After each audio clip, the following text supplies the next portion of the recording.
to score runs. Did you approach the off season any differently in terms of your training regimen? I mean, I'm sure it was already intense. You know, you're a professional baseball player, but now that you do have a position with this club as a starting second baseman, is there anything you approached differently, worked harder on, anything like that? I mean, the biggest thing for me is just getting my body into shape for the season, because over the course of the year, your body kind of breaks down a little bit, and you always try to come into spring training lean, and especially as a middle infielder, you want to stay as athletic as possible.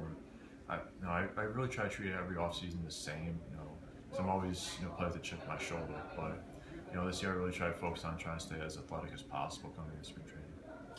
A lot of guys coming up for spring training that you've probably played with before that haven't actually cracked the big leagues yet. I think it's going to be different, kind of approaching them now that you've sort of been through this totally different experience and you're sort of not in the same place that some of them have been. I mean, they're still my friends. Honestly, I've had a lot of good moments with them. Going through everything. Honestly, nothing's going to really change with them. And any kind of advice I can give them, it's going to be great, because it's tough when you're the young guy. At first, nobody knows you. You're kind of going at it by yourself. So now having, those guys, like I said, any little advice, they're my good friends. So it would be nice to have them. Anything in particular you're planning on telling them when you get into that clubhouse first time? For the guys that are there for the first time, I mean, it's just do what you do best. Don't change who you are. Don't change your approach. Just do what you do best.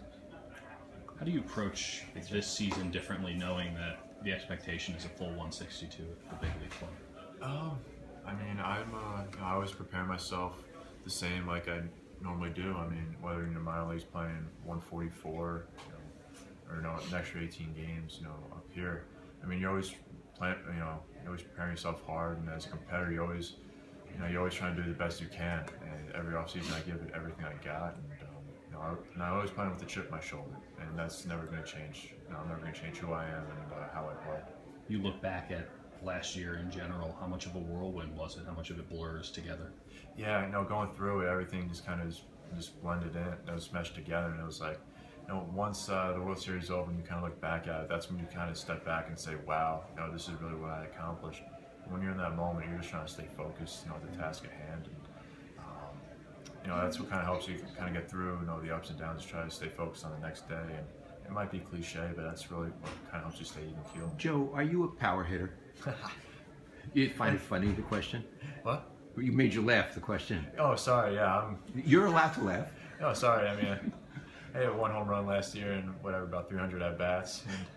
And I hit a home run in the postseason. I mean, I consider myself a gap-to-gap hitter. I mean, I'm a 2-hole hitter. And, hopefully maybe someday the power will come, but I know what my role is on this team, and it's not to hit home runs, to get on base, and whether it's singles, doubles. I mean, we got guys behind me that can drive the ball. But you have lost potentially some home runs. Is that with the left fielder and the third baseman changing? Does that concern you at all?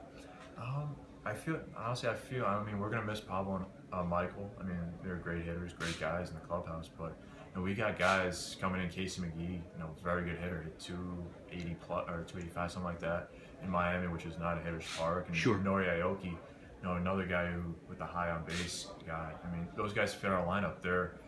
Our lineup is built to keep the chain moving and score runs, manufacture runs, and that's how we were able to have success in the postseason this past year. You guys saw. I mean, we weren't always hitting home runs. It was, the NLCS game, yeah, but Game 5. But other than that, it was manufacturing runs. And I feel like this lineup will be able to produce runs through that. Thank you. Do you enjoy being part of a lineup that is basically playing small ball, as small as it can go? Honestly, yeah, because when it's one guy, not having success, another guy's going to pick you up. When you have guys that are consistent and guys will pick each other up. When it's a lot of one type of power, power will run cold, especially in this ballpark. 421 to right center with the wind blowing. I mean, we got guys that can shoot the gaps and double, triples type of guys, and we play well to this park, and that's what we need to do. Gotcha.